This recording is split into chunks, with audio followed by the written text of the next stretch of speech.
요한복음의 저자 요한은 예수님이 누구이신가를 알리기 위해서 7가지 기적, 7가지 선언을 기록을 했습니다. 7가지 기적은 물로 포도주를 만드신 기적, 왕의 신하의 아들을 고치신 기적, 38년 된 병자를 고치신 기적, 오병이어의 기적, 무리를 걸으신 기적, 실로암에서 맹인의 눈을 뜨게 하신 기적, 나사로를 살리신 기적이었습니다. 7가지 선언은 예수님은 세상의 생명의 떡이다, 세상의 빛이다, 양의 문이다, 선한 목자다, 부활이요 생명이다, 길이요 진리요 생명이다, 나는 참 포도나무다, 이렇게 소개를 했습니다. 요한복음 8장에서 예수님은 세상의 빛이라고 했는데 예수님이 세상의 빛인 것을 증명해 보인 것이 바로 9장에 나오는 맹인의 눈을 뜨게 한 것이었습니다. 예수님이 이 기적을 일으키신 때가 초막절이었습니다. 이 초막절은 예수님이 십자가에 못 박히시기 6개월 전이었습니다. 예수님이 십자가에 못 박히시기 전에 마지막으로 행하신 기적이 바로 맹인의 눈을 뜨게 한 것이었습니다. 어떻게 하다 보니까 그렇게 됐느냐? 그게 아닙니다. 모든 복음서 저자들은 예수님이 십자가에 못 박히시기 전에 마지막으로 행하신 기적이 바로 맹인의 눈을 뜨게 한 것이다라고 기록을 했습니다. 이렇게 한 이유는 구약 성경에 예언된 메시아가 오실 때 나타나는 것이 바로 맹인의 눈을 뜨게 하는 것이었기 때문입니다. 이사야 35장에 그때에 맹인의 눈이 밝을 것이며 못 듣는 사람의 귀가 열릴 것이며 이렇게 말을 했습니다. 예수님이 맹인의 눈을 뜨게 한 것은 예수님이 바로 하나님이 보내신 메시아다라고 하는 분명한 증거였습니다. 그런데도 바리새인들은 이런 명백한 증거를 애써서 부인했습니다. 성전에 드나드는 사람들은 맹인이었던 사람들을 이 사람을 잘 알았습니다. 왜냐하면 이 사람이 성전 문에서 늘 언제나 지나가는 사람들에게 구걸을 했기 때문입니다.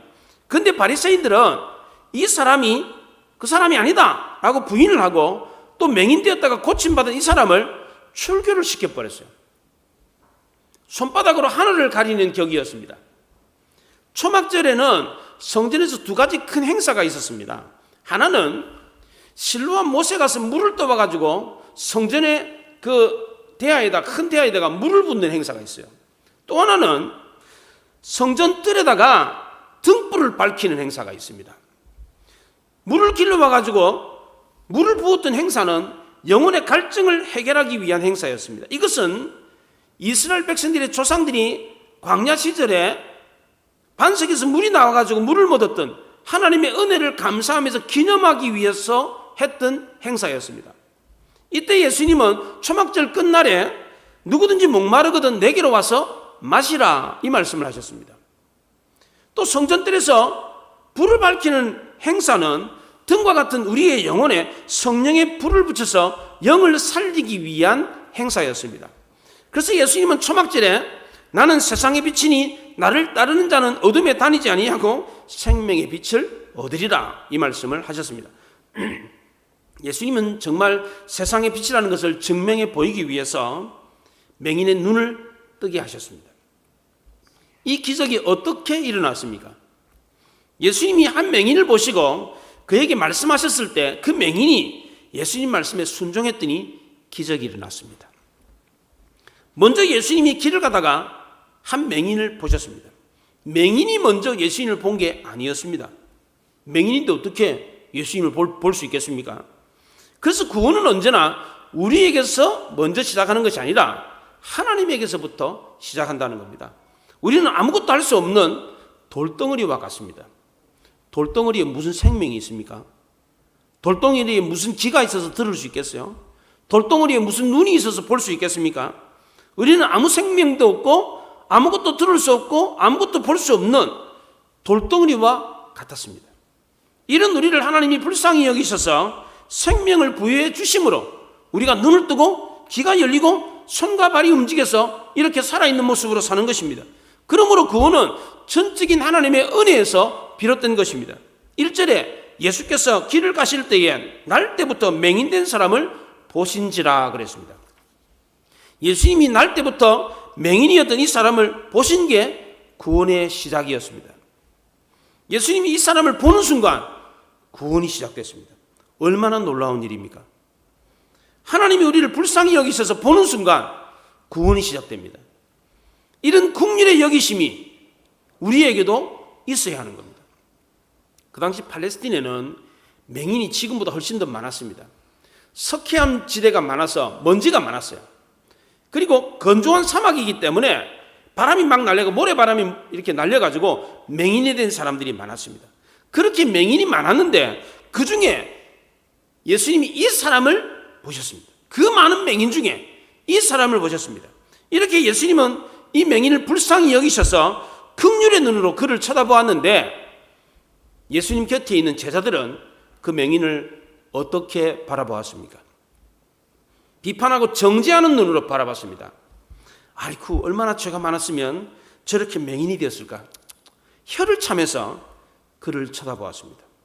2절에 보면 제자들이 물어 이르되 랍비여, 이 사람이 맹인으로 난 것이 누구의 죄로 인함이니까?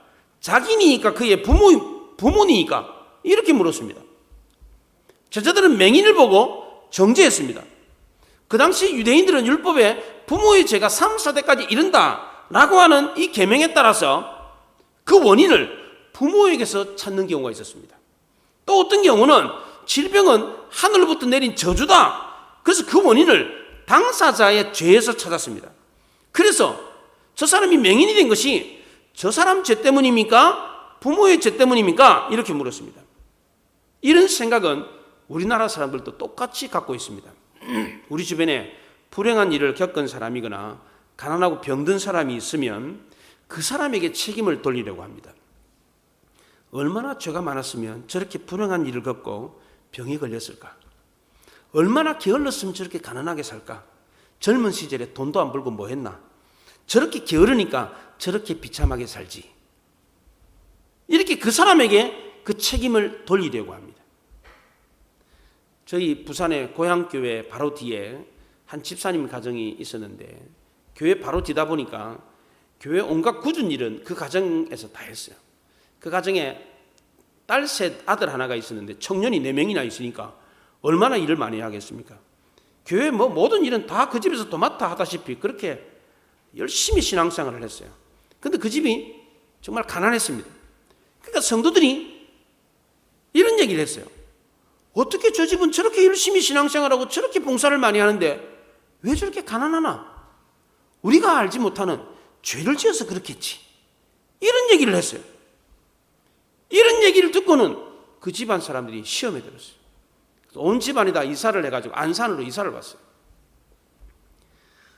제가 안산으로 온 그 막내가 이제 아들인데 그 아들을 제가 대학에 이제 1학년 때 제가 청량리에서 자취생활을 했거든요. 거기서 만났어요. 왜 이사했냐? 그랬더니 이만저만을 이렇게 해서 이사를 했다는 거예요. 제가 그 얘기를 듣고 얼마나 화가 나든지 젊은 시절에 막 그냥 정의감에 불타는 이런 마음이 있어가지고 어떻게 그럴 수 있냐 이거죠. 어떻게 사람들이. 응? 그 교회 사람들만 그런 게 아니고 대한민국의 모든 사람들이 그런 생각을 해요. 우리도 주변에 병든 사람들, 가난한 사람들을 보면 비판하고 정죄하는 경우가 있습니다. 물론 그렇게 된 것이 그 사람의 책임인 경우도 있습니다. 그러나 꼭 그런 것은 아닙니다. 사기를 당해서 그럴 수도 있고 사고를 당해서 그럴 수도 있고 환경 때문에도 그럴 수가 있습니다. 최근에 우리 주변에 묻지마 범죄로 인해 가지고 끔찍한 일을 당한 사람 있잖아요. 그 사람은 죄가 많아서 그렇습니까? 게을러서 그렇습니까? 그렇지 않습니다. 함부로 판단하고 정죄해서는 안 되는 겁니다. 이런 비판과 정죄를 받은 당사자는 그 마음이 얼마나 아팠겠습니까? 저들이 예수님에게 저 사람이 맹인이 된 게 저 사람 죄 때문입니까? 부모의 죄 때문입니까? 라고 물었을 때 기가 밝은 맹인은 그 소리를 들었습니다. 나면서부터 맹인 된 것도 억울하고 원통한데 나는 나면서부터 맹인이 됐는데 무슨 내 죄 때문입니까? 그리고 내가 맹인이 된 게 나를 낳아주신 부모님의 죄 때문이다. 이 얘기를 듣는 순간 정말 죽고 싶을 정도로 괴로웠습니다. 맹인은 예수님이 손이 닿는 가까운 곳에 있었습니다. 예수님이 이 말씀을 하시고 땅에다 침을 뱉어가지고 진흙을 이겨가지고 그 사람 눈에 발라준 것을 보면 지척에 있었습니다. 제자들이 정죄하는 이 말은 맹인의 가슴 깊은 곳을 찌르는 비수와 같았습니다. 숨이 턱 막히고 아무 말도 하지 못하고 속으로 왈칵 눈물이 쏟아졌습니다. 제자들이 눈치 없이 이런 말을 했을 때 예수님은 지체함 없이 이 사람이 이렇게 된 것은 이 사람 죄도 아니고 부모의 죄도 아니고 하나님이 하시는 일을 나타내기 위해서 이렇게 된 거다, 이렇게 얼른 대답을 했어요. 제자들이 했던 실수를 우리도 종종 범하는 경우가 있습니다. 우리도 고난과 질병을 죄 때문이라고 생각하는 경우가 있습니다. 어렵게 사는 사람은 모든 것이 형통하고 하나님이 복을 주셔서 그렇다, 예수 잘 믿으면 복 받고 예수 안 믿고 죄짓고 살면 고난당하고 망한다, 이런 생각을 합니다. 그 당시 사람들은 나병이나 이 맹인은 죄지어서 그렇게 됐다, 이렇게 생각을 했습니다. 저 사람은 하늘의 저주를 받은 부정한 사람이다, 이렇게 생각을 했습니다. 가난한 사람에 대해서도 마찬가지였습니다. 가난을 죄로 생각했습니다. 죄를 지었기 때문에 하나님의 복을 못 받아가지고 저렇게 가난하다라고 생각했습니다. 한 젊은 율법사가 예수님께 와가지고, 예수님 저는 어려서부터 율법을 다 지켜 행했습니다. 이 사람이 이렇게 당당하게 말할 수 있었던 이유는 그가 부자였기 때문입니다. 만약 그가 가난한 사람이었다면 이렇게 자신감 있게 말할 수 없었을 겁니다. 왜냐하면 그 당시에 부는 곳 어렵다함이었고 가난한 곳 저주였기 때문입니다. 그래서 부자는 의인이고 가난한 사람은 죄인 취급을 받았습니다. 오늘날도 마찬가지입니다. 예수 믿으면 복 받고 저지면 고난당하고 망한다고 합니다. 모든 것은 다 자기 죄 때문에서 비롯됐다, 이렇게 말합니다. 이 말은 곧 부자는 하나님께 복받은 의인이고 가난한 사람은 하나님께 저주받은 죄인이다 라는 뜻입니다. 오늘날 교회 안에서 평신도들 중에 집사가 되고 권사가 되고 장로가 되신 분들 보면 거의 대부분 다 가정이 온전하고 그래도 비교적 경제적으로 좀 부유하게 사시는 분들입니다. 게다가 강단에서 말씀을 전하는 목회자들도 예수 믿으면 복 받습니다, 이런 말을 자주 합니다. 저도 그런 말을 자주 합니다. 엄밀히 말해서 이 복은 물질적인 복이 아니라 영적인 복입니다. 그런데 이 말씀을 듣는 성도들은 이 복이 영적인 복이라기보다는 물질적인 복이라고 생각을 합니다. 그래서 목회자가 예수 믿으면 복 받습니다 라고 말하면 부자들은 이 말을 듣고 기분이 좋습니다. 그래, 내가 예수 잘 믿어서 이렇게 복을 받았지, 이렇게 생각합니다. 그런데 반면에 가난한 사람들은 이 말을 들으면 우울해집니다. 나는 10년, 20년, 30년 평생 예수를 믿었는데 왜 이렇게 가난하지? 내가 예수를 잘못 믿고 있는 거 아닌가? 기가 죽어가지고 우울해집니다. 과연 이게 맞습니까? 가난하기 때문에, 병들었기 때문에 오히려 주님을 더 많이 의지하며 사는 사람들이 얼마나 많습니까? 그런데 부자는 하나님께 복을 받은 것이고 가난한 사람은 하나님께 복을 못 받은 것입니까? 부자는 의인이고 가난한 사람은 죄인입니까? 건강한 사람은 의인이고 병든 사람은 죄인입니까? 예수님 당시에도 그랬고 과거에 우리나라 사람들도 그랬고 지금 성도들도, 지금 우리 주변의 사람들도 이렇게 생각하고 있습니다. 가난하고 병든 사람들은 죄 때문에 그렇게 됐다, 이렇게 생각하는 사람들이 많습니다. 예수님의 제자들도 그런 생각을 가지고 예수님께 이 사람이 맹인이 된 것이 이 사람 죄 때문입니까? 부모 죄 때문입니까? 라고 물었습니다. 보통 사람들은 가난과 고난을 죄라고 하는 율법적이고 도덕적인 잣대를 가지고 연관을 짓습니다. 그런데 예수님은 율법과 도덕으로 결론을 내리지 않고 하나님의 깊은 뜻이라고 하는 영적인 의미로 결론을 내렸습니다. 맹인이 된 것은 하나님이 하시는 일을 나타내기 위함이다 라고 하는 얘기를 했습니다. 이 얘기를 했을 때 맹인이 마음에 얼마나 큰 위로를 받았겠습니까? 남들은 다 자기를 부인하고 정죄하는데 예수님만은 자기를 이해하고 오히려 하나님이 너를 택하셔서 너를 통해서 하나님의 위대한 일을 하기 위해서 너가 맹인으로 태어난 거다, 이 말을 했을 때 맹인이 얼마나 마음에 큰 위로가 됐겠습니까? 이 사람이 맹인이 된 것은 인간이 이해할 수가 없습니다. 하나님의 깊은 뜻이 있었습니다. 이토록 깊고 심오한 뜻이 예수 그리스도를 통해서 밝혀졌습니다. 우리는 예수님을 만나면 왜 내가 이 땅에 태어났는지, 왜 내가 이곳에 이 모양 이 꼴로 사는지 그 이유를 알게 됩니다. 우리는 하나님을 만날 때 우리 인생의 비밀을 알게 됩니다. 신내림 받은 무당 찾아간다고 해서 인생의 비밀을 아는 게 아닙니다. 우리 인생의 비밀은 우리를 만드신 하나님을 만나야 알 수 있는 것입니다. 예수님은 맹인을 통해서 하나님의 위대한 일을 나타내고자 하신다라고 말을 했습니다. 하나님이 하시는 일은 과거 일이 아니라 미래 일이었습니다. 사람들은 보통 어떤 원인을 과거에서 찾습니다. 내가 배가 아파요. 내가 뭘 잘못 먹었지? 어제 내가 뭘 잘못 먹었나? 이런 생각합니다. 지금 내가 고난을 겪으면 과거에 내가 게을렀기 때문인가?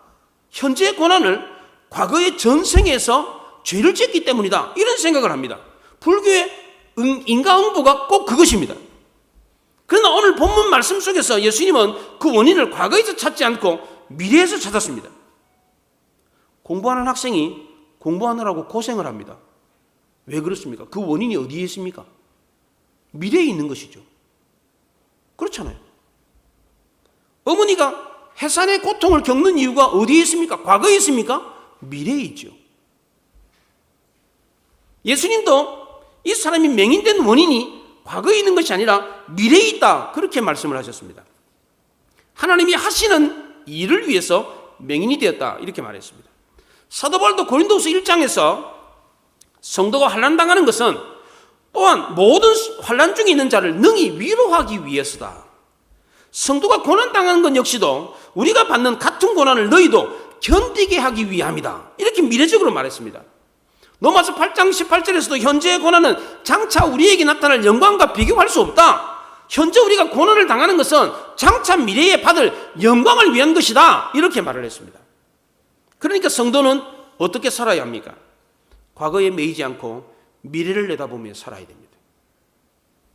현재 고난당하고 환난을 겪을 때 하나님이 일을 할 수 있는 기회구나, 이렇게 생각해야 됩니다.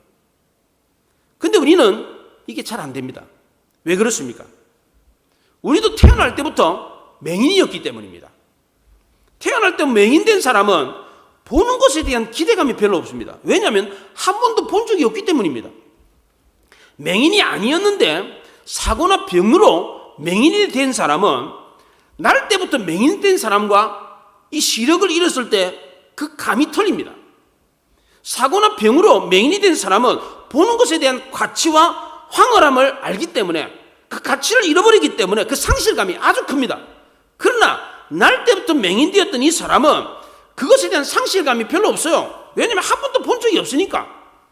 그러니까 보고자 하는 동경심도 별로 없습니다. 지금까지 한 번도 본 적이 없는데 뭐. 여러분들 천국에 가본 사람하고 천국에 안 가본 사람이 있다고 하십시다. 천국에 갔다 온 사람이 천국 가고 싶은 거하고 천국에 안 갔다 온 사람이 천국에 가고 싶은 거하고 어떻게 다르겠어요? 어떤 사람이 더 천국에 가고 싶어 하겠습니까? 만약 여러분이 천국에 한번 갔다 왔다고 한번 생각해 보십시오. 그럼 천국 안 가고 싶겠어요? 그 천국의 화려함과 황홀함을 보고 온 사람은 안 갈 수가 없죠. 봤으니까. 그런데 한 번도 천국을 안 가본 사람은 천국에 대한 기대감이 별로 없어요. 천국에 있는지도 확신도 없는데 무슨 천국을 가고 싶은 생각이 있겠어요? 그럼 우리는 천국을 한 번도 가본 적이 없으니까 맹인입니까? 맹인이 아닙니까? 맹인이죠. 우리도 천국을 가본 적이 없으니까 우리도 나면서부터 맹인이에요. 천국을 한 번도 가본 적이 없기 때문에 천국에 대한 기대감이 별로 없습니다. 성경에서 말하는 그 화려한 천국을 보았다면 여기 계신 분들 가운데 천국 안 가려고 하는 사람이 누가 있겠어요? 우리가 전도하면 세상 사람들이 그러죠. 천국 한번 보여줘봐. 그럼 내가 믿을게. 이렇게 말하는 사람이 있어요. 그럼 진짜 보여주면 천국 안 가려고 하는 사람이 누가 있겠어요? 아무도 없지. 그 화려하고 아름다운 천국을 봤는데 별거 아니네. 나 안 갈래. 여기서 살다 죽을래. 그런 사람이 누가 있겠어요? 다 천국까지. 그래서 안 보여주는 거예요, 하나님이. 우리는 모두 다 천국을 한 번도 본 적이 없기 때문에 맹인과 같습니다. 천국에 대한 막연한 기대감을 가지고 있을 뿐입니다. 천국을 그렇게 열망하면서 사모하지도 않습니다. 천국의 복도 안달하듯이 받고 싶어 하지도 않아요. 근데 정말 다행스러운 것은 우리가 천국을 사모하지도 않고 하나님을 볼 수 없는데 하나님이 우리를 찾아오신다는 겁니다. 우리는 하나님을 볼 수 없지만 하나님이 우리를 보고 계시다는 거예요. 하나님은 우리가 복을 구하기도 전에 우리에게 먼저 복을 주십니다. 우리가 구원의 중요성을 깨닫기도 전에 우리를 먼저 구원해 주십니다. 우리는 이 구원의 복이 얼마나 귀중한 것인지를 알지 못합니다. 그래서 받으려고도 하지 않습니다. 우리는 눈이 어두워서 하나님을 바라볼 수 없지만 하나님은 지금도 측은한 눈빛으로, 불쌍히 여기는 눈빛으로 우리를 보고 계십니다. 앞을 못 보는 우리를 불쌍히 여기셔서 우리의 눈을 띄워주고 싶어 하십니다. 그 당시에 앞을 못 보는 맹인은 불행했습니다. 왜냐하면 그 당시 맹인은 곧 거지였기 때문입니다. 지금처럼 복지가 발달된 시대가 아니었습니다. 그 당시에 맹인은 뭐 따로 먹고 살 길이 없어요. 그냥 길거리 나가가지고 구걸해서 먹고 사는 수밖에 없었습니다. 맹인은 나는 스스로 지금까지 구걸하면서 10년, 20년 평생을 이렇게 살아왔는데 이렇게 살다가 죽지 뭐, 이렇게 생각할 수 있습니다. 그러나 그 어느 누구도 그렇게 사는 맹인을 보고 너 그렇게 사는 것 참 행복하다, 이렇게 생각하는 사람 아무도 없습니다. 우리 하나님은 우리가 맹인으로 이런 모습으로 사는 이것을 보고 행복하다 그렇게 생각하지 않습니다. 환난과 고난을 당하면서 가난하고 병들게 사는 우리를 불쌍히 여기셔서 우리를 구원해 주려고 하십니다. 지금도 하나님은 우리에게 구원의 손길을 펼치고 계십니다. 초월적인 힘이 우리를 두르고 있습니다. 우리를 변화시키려고 하는 위대한 힘이 우리 곁에 있습니다. 예수님이 손을 내밀어 그의 눈에 진흙을 발랐던 것처럼 지금도 가까운 거리에서 우리를 향해서 능력의 손을 펼치고 계십니다. 이런 놀라운 하나님의 능력이 어떻게 나타났습니까? 기이한 방법으로 나타났습니다. 제가 왼쪽 다리가 길어졌잖아요. 제가 전에는 그 바지 기장을 이렇게 세탁소에 가가지고 맡기지를 못해요. 바지 길이가 다르니까 창피해가지고 맡기지를 못하고 제가 직접 바느질을 했어요. 제가 바느질을 잘합니다. 그래서 이 바지 길이가 달라요. 이런 바지를 입고 다녔어요. 왼쪽 신발에는 고무 밑창을 이렇게 높은 고무 밑창을 넣고 다녔어요. 근데 제가 기도받고 다리가 쭉 길어졌잖아요. 이게 어떻게 일어날 수 있는 일입니까? 이런 기이한 일이 일어났습니다. 왜? 어떻게 다리에 손을 얹고 기도한다고 다리가 길어집니까? 왜 그런 일이 나타나는 겁니까? 거기에 하나님의 능력이 나타났기 때문입니다. 예수님이 땅에 침을 뱉어가지고 진흙을 이겨가지고 그 눈에 발랐습니다. 예수님은 세상의 지혜로운 방법을 택하지 않으셨어요. 만약 예수님이 왕진 가방을 들고 와가지고 거기에서 작은 유리병을 꺼내가지고 뚜껑을 열고 맹인의 눈에다가 안약을 몇 방울 떨어뜨렸더니 맹인이 갑자기 눈이 확 밝아졌어. 그럼 사람들이 뭐라 그러겠어요? 이야, 저 약이 도대체 무슨 약이야? 예수님의 능력보다는 그 안약에 관심을 더 많이 가졌을 겁니다. 예수님이 침과 진흙을 그 사람에게 발랐는데 이거는 하나님의 능력으로 그가 고침받았다는 것을 보여주기 위해서였습니다. 침과 진흙이 사람의 눈을 뜨게 할 수 있습니까? 아무도 그렇게 생각하지 않습니다. 아람나라 군대장관 나아만이 흙탕물이 흐르는 요단강물에 7번 몸을 담갔더니 나병이 나왔습니다. 자기 나라에 더 깨끗하고 더 아름다운 강이 많았는데 그 흙탕물, 그 더러운 요단강물에 7번 몸을 담갔더니 나았다고요. 왜 나왔습니까? 물이 깨끗해서 나왔습니까? 그렇지 않습니다. 거기에 하나님의 능력이 나타났기 때문입니다. 이처럼 하나님은 이상하고 기이한 방법으로 자신의 능력을 나타내십니다. 그런데 참 이상한 것은 맹인의 눈을 뜨게 하는데 왜 눈에다가 진흙을 발랐냐 이거요. 이거 더럽게 침까지 탁 뱉어가지고 아마 가래침 뱉었을 거야. 아마 끈적끈적하게 아마 잘 발라지도록 가래침까지 탁 뱉어가지고 막 끈적끈적하게 이겨가지고 눈에다가 막 덕지덕지 발랐어요. 더럽게 이게 뭡니까 이게? 눈에 진흙을 바르면 어떻게 됩니까? 눈이 더 나빠지죠. 감염돼가지고 오히려 더 큰 문제가 생길 수 있습니다. 근데 왜 이렇게 하셨습니까? 지금도 그렇지만 예수님 당시에도 자기가 맹인이라는 것을 내세워가지고 구걸하려고 맹인 흉내를 내는 사람들이 있었습니다. 근데 예수님은 이 사람의 눈에다가 진흙을 발랐어요. 그럼 이 사람은 확실히 맹인인 거예요. 진흙을 이렇게 발랐으니까. 이렇게 덕지덕지 발랐으니까. 남이 봐도 이 사람은 맹인이고 자기 스스로 생각해봐도 분명히 맹인이에요. 이 사람이 성전에서 예루살렘 목까지 가서 씻고 와야 돼요. 예루살렘 성전에서부터 실로암 목까지 거리가 1.4km예요. 성인 걸음으로 한 15분, 한 20분 정도 걸어야 돼요. 근데 이 사람이 가야 되는 이 길은 가파른 비탈길이에요. 지금이야 뭐 계단이 만들어지고 잘 포장이 되어 가지고 지금은 좋은 길로 되어 있습니다만, 그 당시에는 뭐 포장이고 뭐 어디 있어요. 그냥 비탈길이에요. 그냥 너무 가팔라 가지고 내려갈 때 넘어지기라도 하면 그냥 굴러 떨어지는 거예요. 그럼 크게 다치고 심지어 죽을 수도 있습니다.